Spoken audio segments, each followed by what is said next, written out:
Hey, Jonathan. I saw you and Faye are out there at the end of the game, kind of two last guys to leave the field. Just kind of what was going through your head at the moment? What were you two talking about with each other?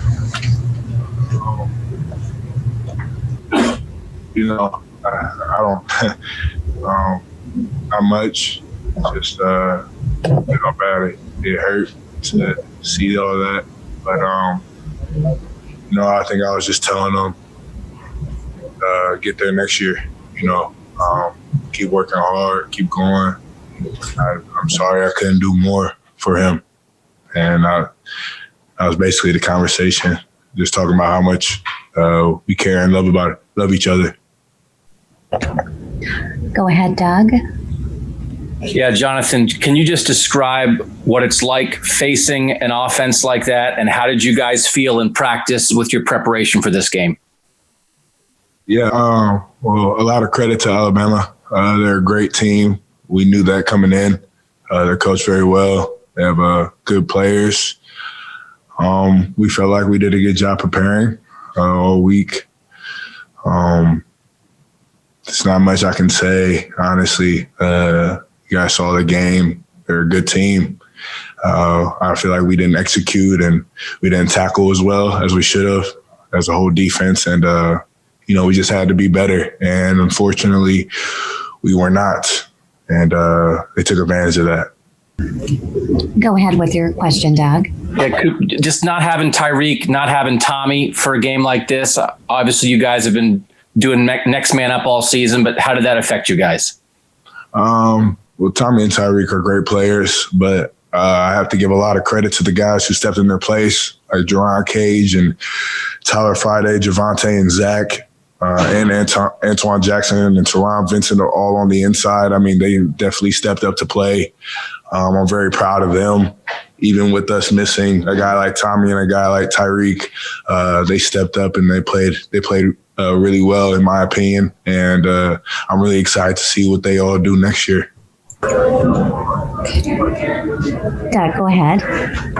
Coop, when you guys were prepping for this, did you think more, let's try to stop the run and maybe make them one-dimensional, or with how dynamic they were in the pass game, were you talking more about we got to get pressure and slow down the passing game? I know you want to do both, but often it feels like you guys say maybe we want to really try to stop one or the other first. Right. I feel like the goal of any game is to stop the run, to get to the pass. I feel like we were doing a pretty good job of that in the first half, and we just need to slow them down in the passing game, and we never really caught on or could do that. And Alabama, with being as well coached as they are with good players, they took advantage of that. And we, like I said earlier, the defense just needed to execute better, figure everything out. I know we'll definitely look back and figure out what we needed to do better. But, you got to give credit to Alabama.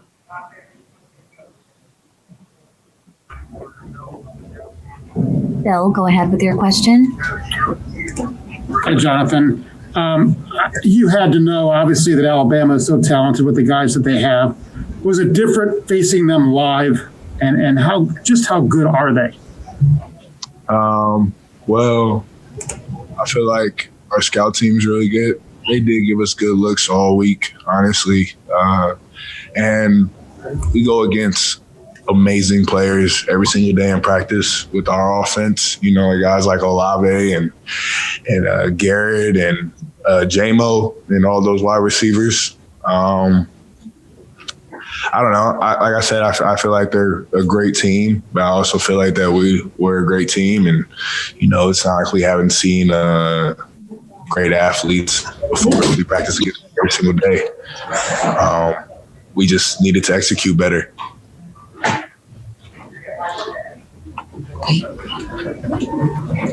Go ahead, Cameron.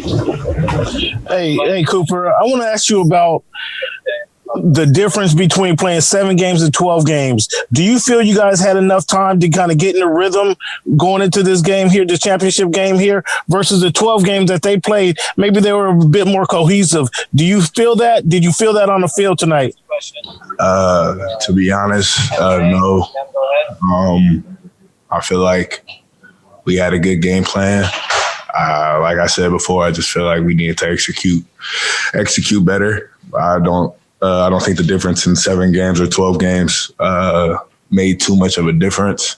I just feel like we need to be better in this game, and unfortunately, we weren't. Couple more questions for Jonathan. Dan, go ahead. Jonathan, I know you've talked a lot about the brotherhood of this team and how, that got this team here. I know that, you won't be back next year, but how do you think that, the other guys who are going to be back are going to respond to this?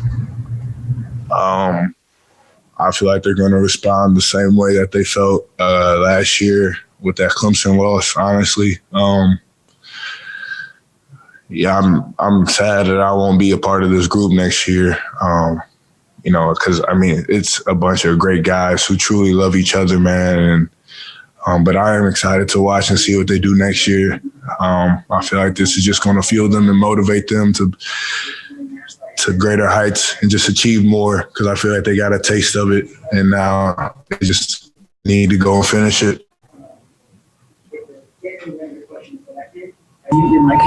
This will be the last question. Doug, go ahead. Jonathan, obviously you guys are disappointed right now. You wanted to win a national title, but when you think about how this season went, what did you accomplish this season, and how will you look back on it? First off, I just want to say I am so proud of my guys and my team. I'm so proud of those guys.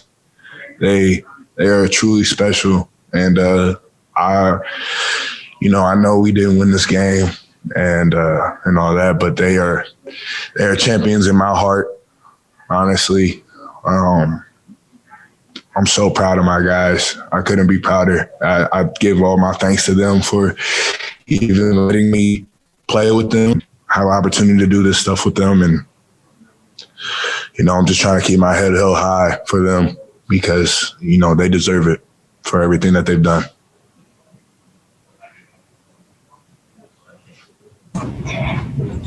Thank you so much, Jonathan, for your time.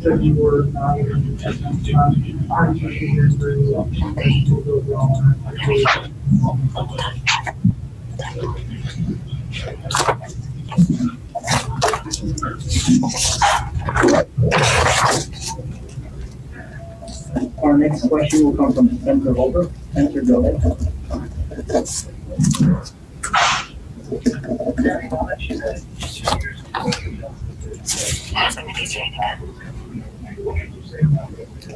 Tuf, are you ready to go?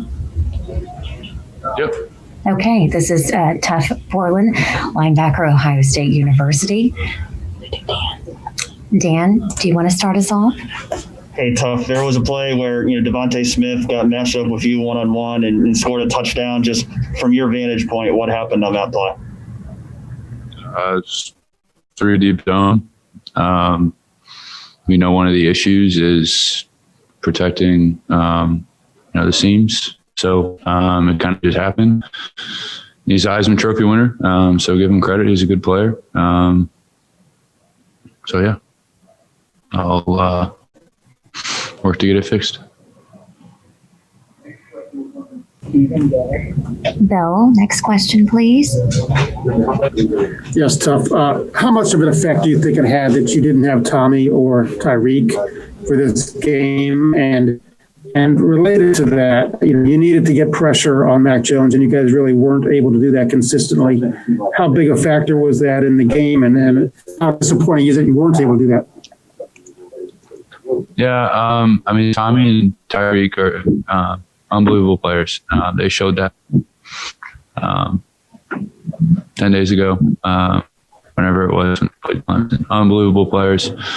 But at a place like Ohio State, we always preach next man up, and that's what the case was, especially in the COVID environment season. Everyone has to be ready, and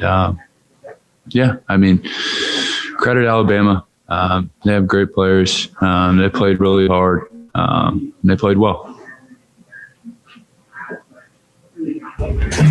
Doug, go ahead with your question.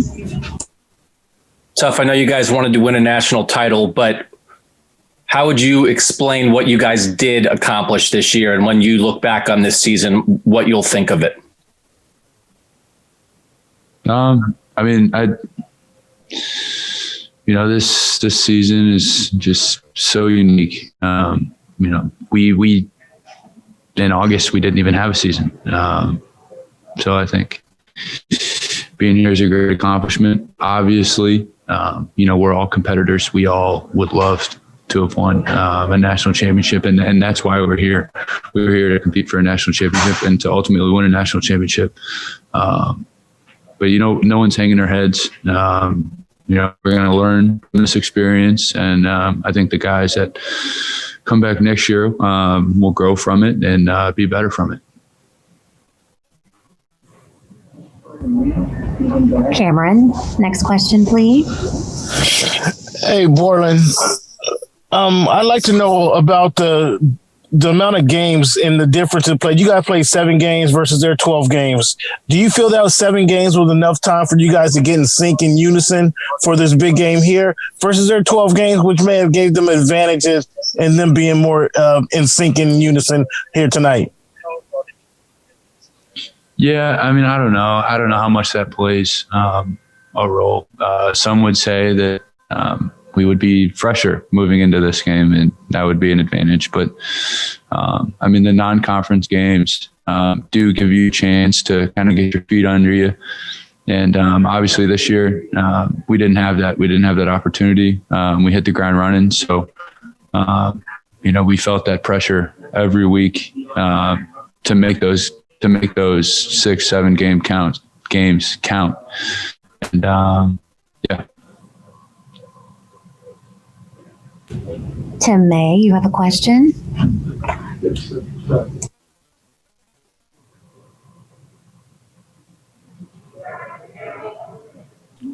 As you look back on facing this offense, Alabama, do you think it's almost this is the trend where our offense is heading in college football, or was this sort of an aberration of a great bunch of athletes being on the same team at the same time?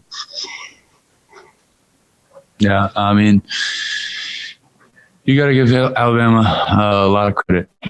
They have great players, a great scheme, and they executed really well. They played extremely hard, and that's the result that you see.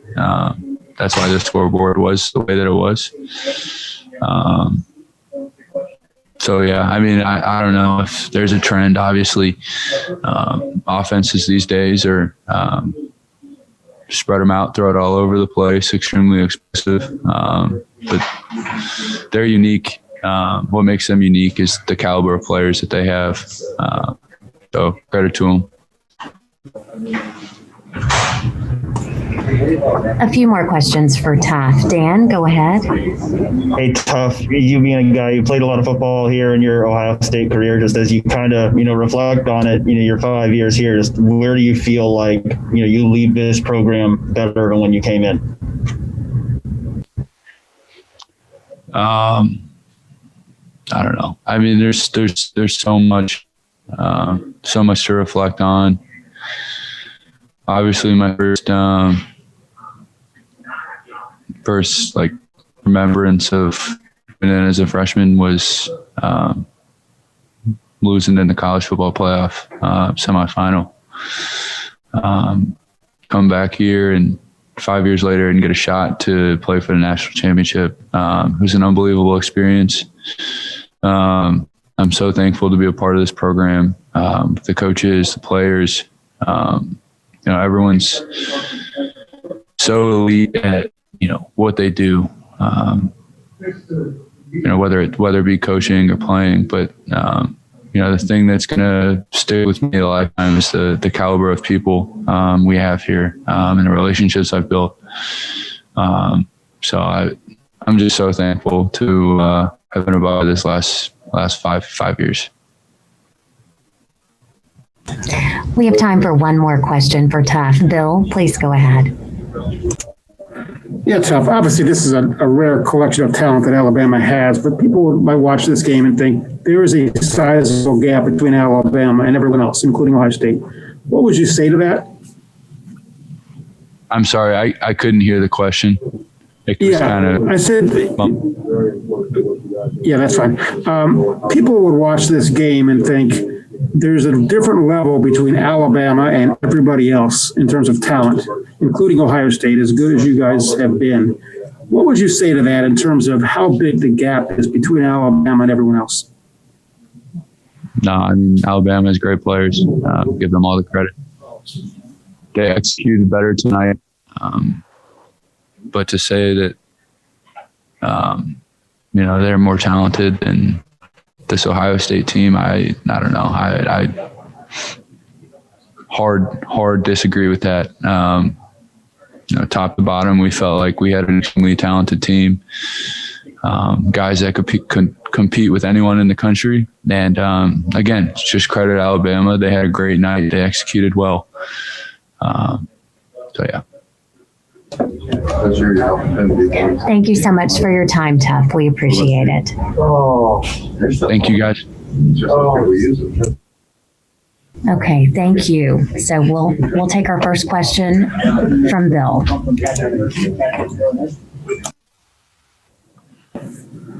Hi, Nicholas. Obviously a tough game. They were able to get pressure on Justin more than most teams have. Was it something that they did in terms of scheme, or was it just, hey, that's a really good team? So I think there's a lot of pressure. They were always a talented team. We already knew this coming in. So they have a bunch of great guys on the defensive line and linebacker core and everyone they have on defense. So, they have a really talented roster there, and, they also coach and staff as well. They're one of the top teams in the nation. It was two top teams going at it tonight. So it's just a little mixture of just talented players. And, they had some schemes here and there, but I think we were doing some things right on the field,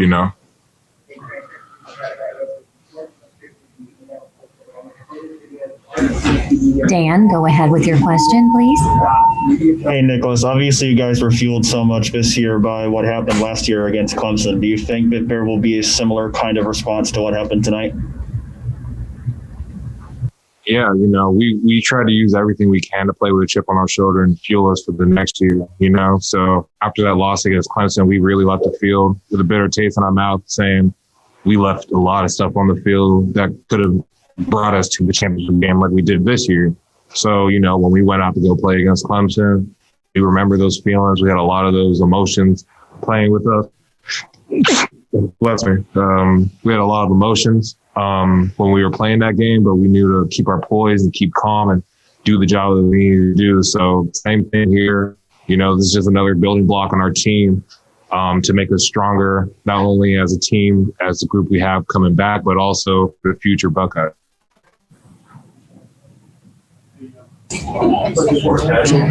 Jeremy, Birmingham, go ahead, please. Hey, Nick, obviously you guys have a lot of guys like yourself who could potentially have a decision to make heading off to the next level or whatever. When you look at a team like this Bama team with guys like Leatherwood and Najee and Devontae, all those guys decided to come back after a disappointing end last year. How do you think you and the leaders of this team can come together to find maybe something special to bring more guys back next year? Everyone's going to make their decisions that are best for them and their careers. But, if you really want to know about that type of what it takes for us to bring guys back, just look at what we did this year. When we had a COVID cancel our season, we had a lot of things happening with a lot of people not being able to play, not knowing if we're going to play. And while guys were out, once they heard that we were playing ball again, everyone came back like it was nothing. So, that's just what we are. This is a brotherhood. And we're always going to support our brothers no matter what decision they make. But as you can see this year, we had a lot of guys that came back after our season got canceled, and they just wanted to be a part of the brotherhood and play their hardest. And that's what we try to do all season long in this game, So whatever happens, whatever happens. Thanks. Go ahead, Doug. Yeah, Nick, everybody knew how explosive this Alabama offense was. I don't know if you guys talked about it as a team or if you just thought it in your head, but coming in as an offense, how many points did you think you guys had to score to hang with them? You know what I mean? And what does that feel like? Did you sort of feel that in the game of, every time you go on the field, you kind of got to put points on the board because you know how explosive they are when they get out there? Well, I mean, they're an explosive team, like you said, and they're a very talented team overall, especially on offense. For us, how many points we thought we needed to score, we thought we needed to score one more than them. We just wanted to win the game. We didn't really focus on how many points they put up on the board, how many points we put up on the board. We just said we got to score one more than them. We didn't do that tonight, but, we just came in with the mindset of every time we touch the ball, we're trying to find a way to put it in the end zone or put points on the board. And, we just had belief in our defense and belief in us as a team about everything we needed to do, So we didn't really think about anything about their offense. We just focused on us because it's about us. It's not about other teams. It's about what we can do as a team. Stephen, go ahead with your question. Hey, Nick, to see Trey go down on that first shot drive, I guess how did that kind of change some things for you guys offensively and some of the stuff you want to do tonight? Can you say that question again? I'm sorry. When you lost Trey Sermon on that opening drive, how did it maybe change some of the stuff you guys wanted to do tonight on offense? It was tough losing Trey. He's a brother to us. So when I heard that he was out after that first drive, it was really heartbreaking for us, not only as an offensive line, but as an offense and as a team in general. But we didn't change anything. We still have the same game plan. We train hard through all of our players and all the depth charts. So if someone went down, we knew that someone needed to come up. So it's not like we only played with Trey. We always made sure that everyone was accounted for and everyone was able to play and do their job. Thank you, guys. We have to get Nick over to the team bus. Thank you, guys.